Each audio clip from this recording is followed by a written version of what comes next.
November 30, 1989, 247 Mulberry Street. The air in Little Italy is thick with the scent of roasted coffee and cold exhaust. To the tourists, this is the heart of the old world. To the FBI, it is the mouth of a beast. High above the social club, in a dusty apartment tucked away from the prying eyes of the street, the Teflon Don is feeling untouchable. He has beaten the government 3 times. He is a folk hero in a $2,000 Brioni suit. He thinks the walls are solid.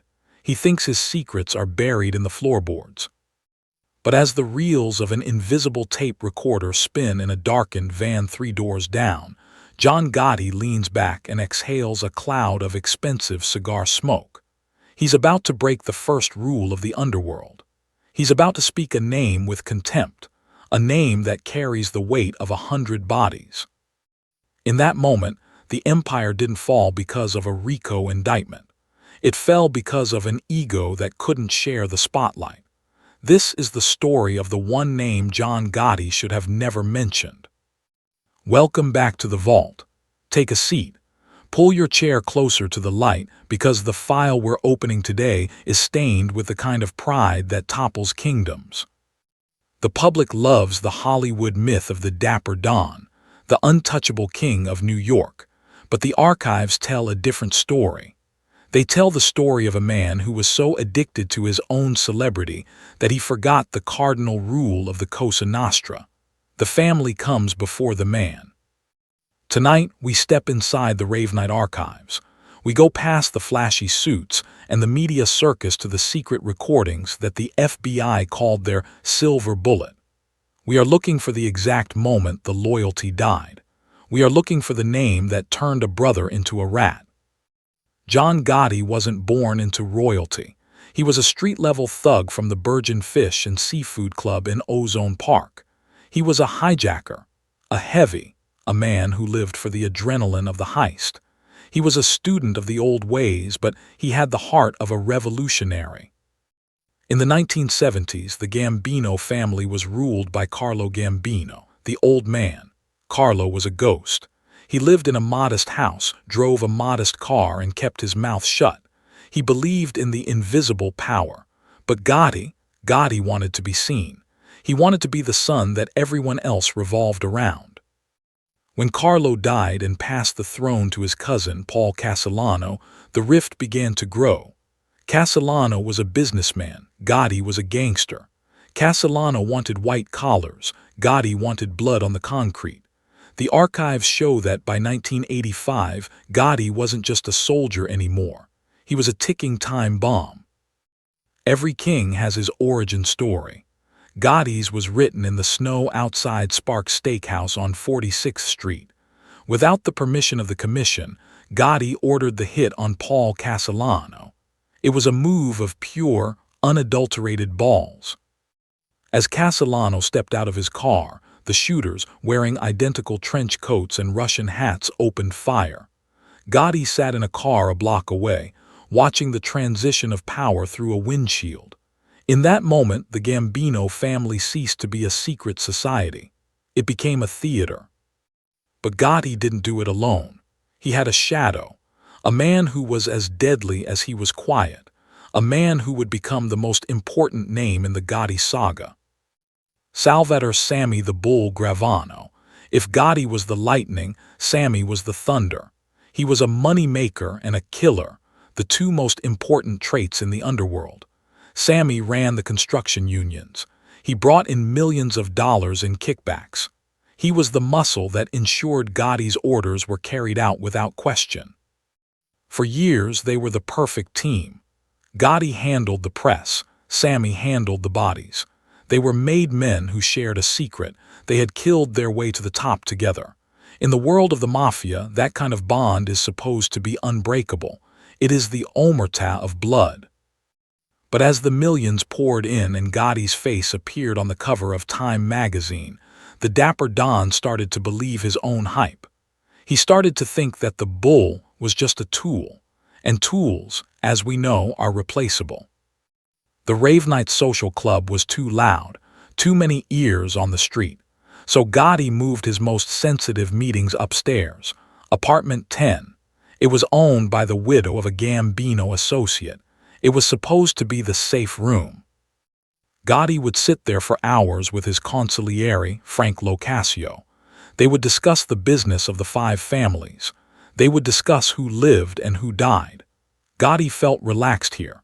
He felt he could speak his mind. He didn't know that the FBI had spent months drilling through the walls of the adjacent building to plant a roving bug in the ceiling. They weren't just catching him talking about gambling or construction. They were catching his soul. They were catching the arrogance of a man who thought he was a god. Late 1989. The bug is live. The FBI agents in the surveillance van are holding their breath. Gotti is talking about the construction rackets. He's talking about the money. And then he mentions the name. Sammy, Gotti says. He doesn't say it with respect.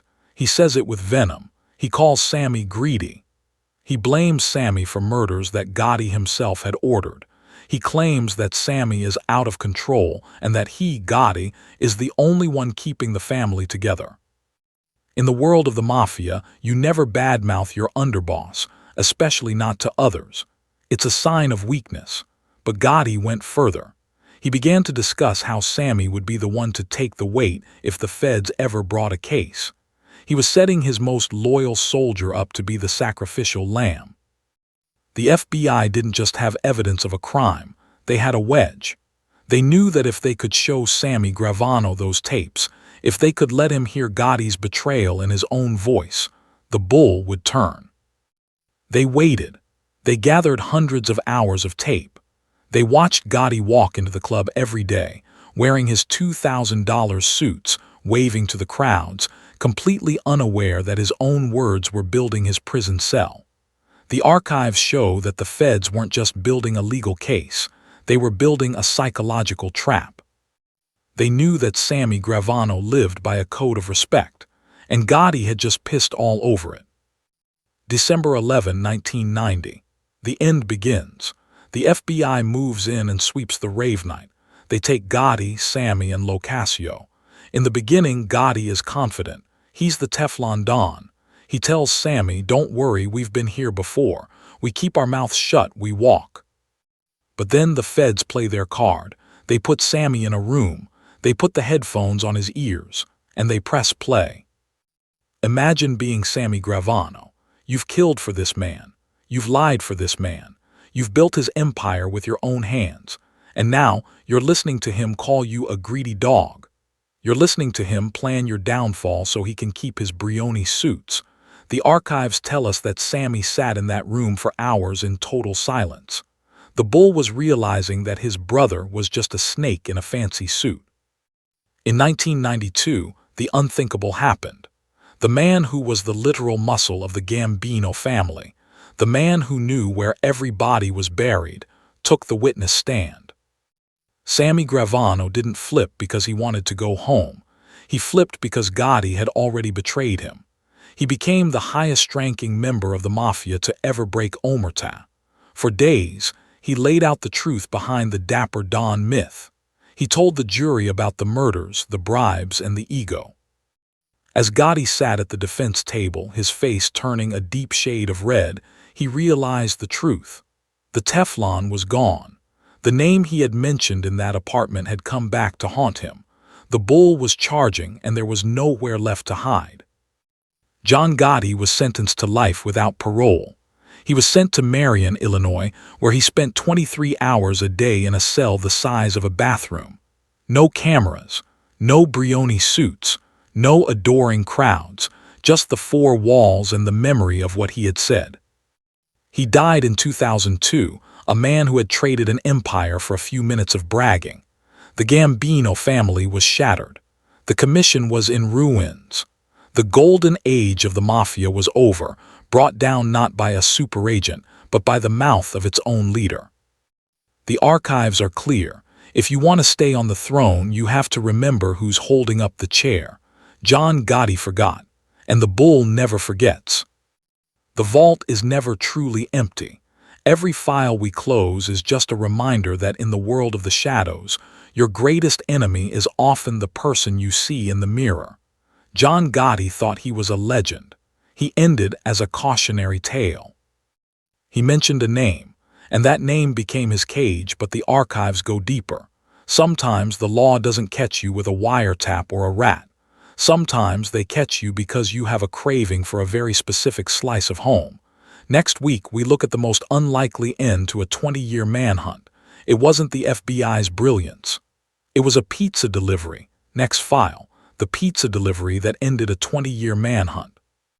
If you want to be there when we reveal how a simple lunch order brought down a ghost of the Sicilian Mafia, hit the subscribe button now and turn on notifications.